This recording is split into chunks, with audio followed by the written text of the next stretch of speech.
के कराला जी अब हो के कराला मोरा खुशी में पगला के हो के करना धरो कि हर सुनर समय बदल गए कि अब जानी कुछ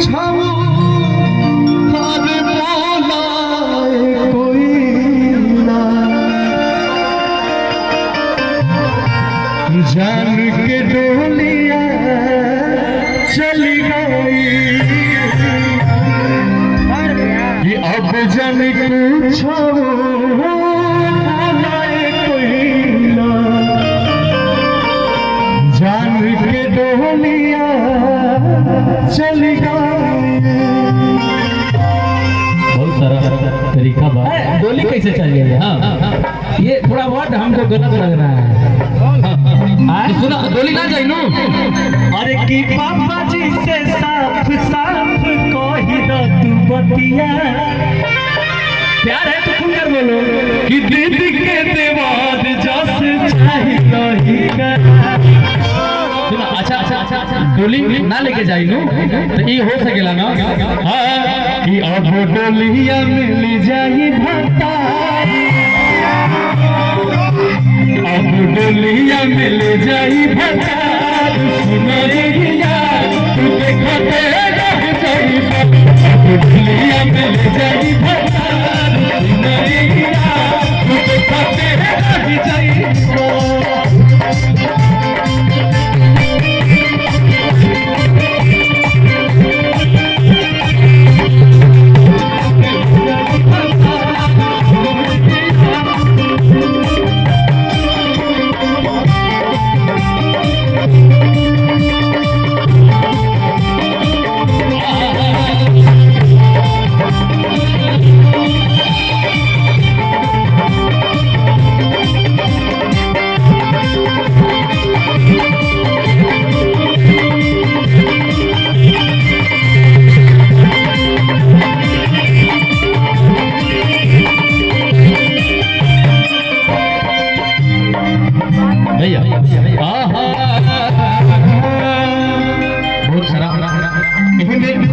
जोना के आप सब खूब प्यार देने कि लाखों है दीवाने तेरे लाखों है दीवाने कि क्या है दिल की हालत मेरी क्या है दिल की हालत मेरी कोई न जाने।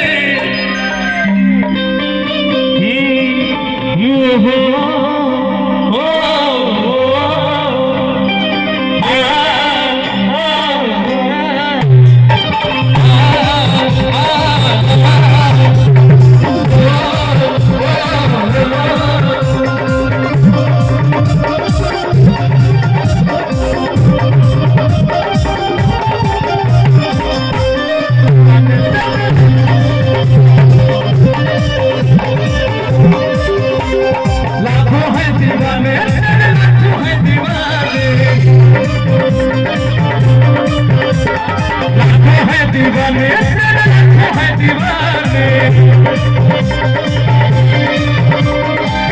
है दिल की हालत मेरी क्या है दिल की हालत मेरी कोई न जाने वो है दीवाने तेरे लखों है दीवाने लखों है दीवाने तेरे लखों है दीवाने।